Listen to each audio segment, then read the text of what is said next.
Hello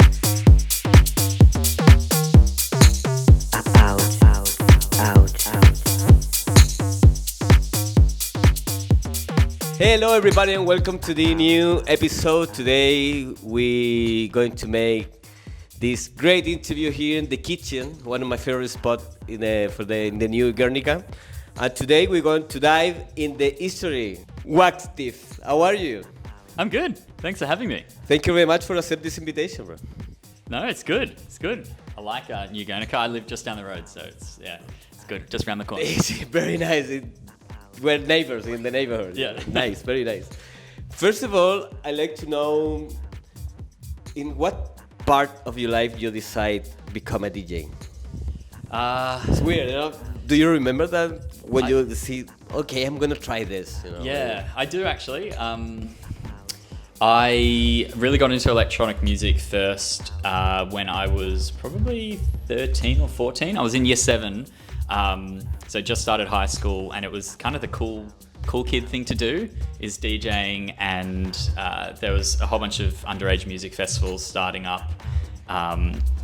If anyone knows Good Life or any of that, it was kind of the peak of EDM. So I was watching a lot of Tomorrowland streams and Hardwell, Avicii, all of those guys were kind of like my big inspiration. So yeah, that was what made me get into DJing, really. Massive, this kind of thing, you know. You see all this kind of thing like big gigs, you know, the crown, all the pictures, the colors, it's the entire world, I think. It was kind of, superstar DJs, it was kind of the height of that, right? When it was first really kicking off, all these massive names, and it kind of became, this really big phenomena, this EDM movement. Yeah, for sure. And Melbourne as well is very big and into it in the electronic music. How do you see the night here in this part of the world? You know, it's amazing, this place. I love Melbourne because it's very into it, and art and music as well and everything. But electronic music, I think, here is a very powerful thing. Yeah, definitely. And I grew up in Sydney, so I moved to Melbourne just before COVID, actually. So it's been a bit of a long road, I guess, for me to discover Melbourne's scene, because I moved January 2020. Grew up in Sydney, kind of visited Melbourne a couple times and knew it was a cool spot. It was always active, there's always stuff on, amazing venues and really cool clubs. But then, Melbourne kind of slapped me in the face with with lockdowns for as long as we did. So it's been a slow journey to kind of discover the nightlife here, but I think it's really special. Just the venues, some of the history of these places, they've been around for a long time. They've got really cool crowds, and just really supporting like a lot of good local talent.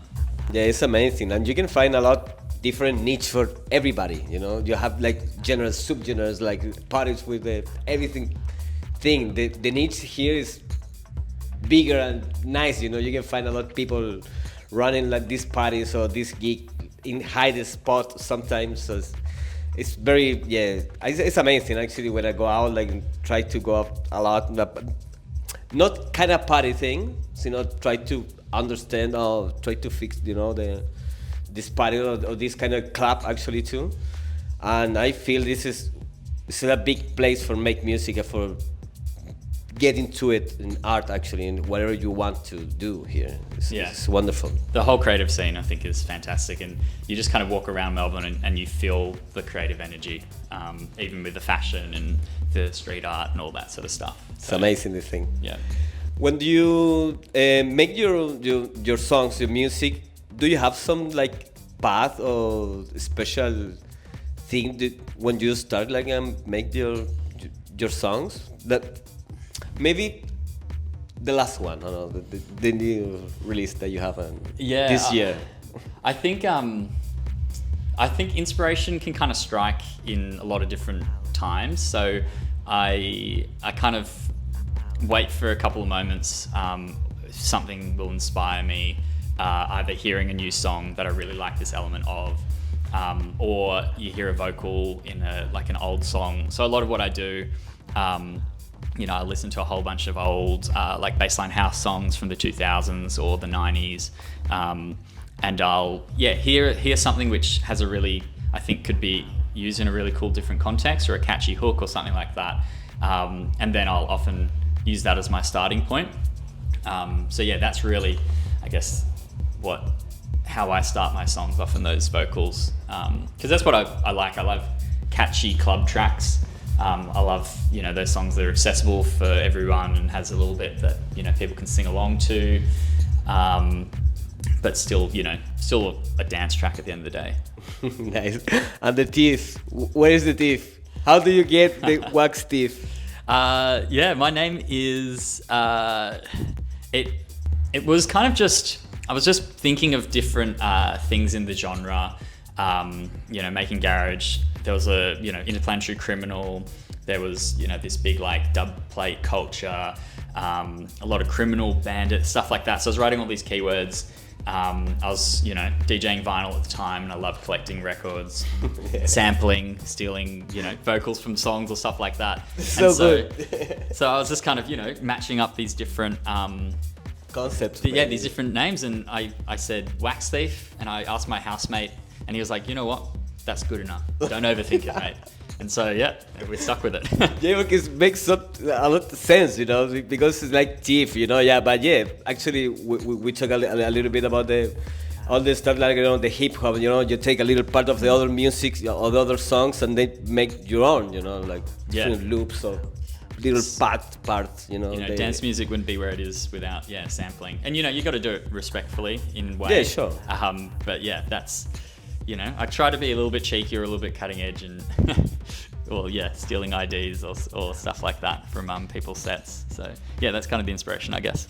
Yeah, but sampling is very nice actually. I don't know if someone we have a lot of histories about you steal something from my song, we have a lot of histories about that. But also in the part on the history of the music, make this kind of thing, take a little part and make all the new song with all this kind of thing. We have such a history songs, and musicians too. I don't know, like Prodigy, a lot the big ones, Yeah. So it's amazing this. And that's why I think that the Wax Thief, is very nice for this kind of environment, the electronic music, I think. Yeah, and especially music as well. I think especially in UK garage as well, that has such. I was really drawn to the genre because of that whole culture around it. It's got a really distinct identity, I think, rooted in this kind of UK sound and this culture of dub plates and it's a little bit illegal. It's a little bit grey zone in sometimes, but I really like that because it frees you up creatively because you don't have to think about what if this doesn't get released or if it gets pulled down offline. Like no one cared about that back in the 90s or 2000s, and they're putting out all these white labels and all the rest of it. They're just putting songs out. So I really like that. It's really freeing creatively. What is your plan for the future? My plan Do for you the have future? plans? I kind of play it day by day. I think this is still kind of new to me. I never really expected my song Top Killer to kind of blow up the way it did, or I never really expected music to be to be a thing. I didn't really, because I've been, I started producing not long after. I started DJing basically like a year or two afterwards. So I've been doing it for a long time and it never really went anywhere. So it's kind of strange now that it's all that hard work for 10 plus years is now paying off. So I'm Finally. doing it. Yeah. Well, shows you. It's a start actually. Yeah, hard work. It takes a long time. So I'm really keen to see where it takes me. I'm really focusing on music releases first and foremost. DJing is fun to connect with people and play and party and travel and all the rest of it, and to get my music in front of people. But writing songs is first and foremost what I kind of want to do. So I'm working on an EP. Hopefully I'll be able to put out a in the house release as well. So big shout out to Osmosis Jones for all of his support for my stuff. And then, I'd love to kind of just keep building momentum and maybe do a tour in the UK or Europe sometime this time next year maybe. So fingers crossed, all goes well. There he is. Yeah. But thank you very much for being here, for accept this invitation, for share your history, open your heart. Thank you. Thanks for having me. Thank you very much, and see you everybody in the next time. Bye bye. Blow, blow.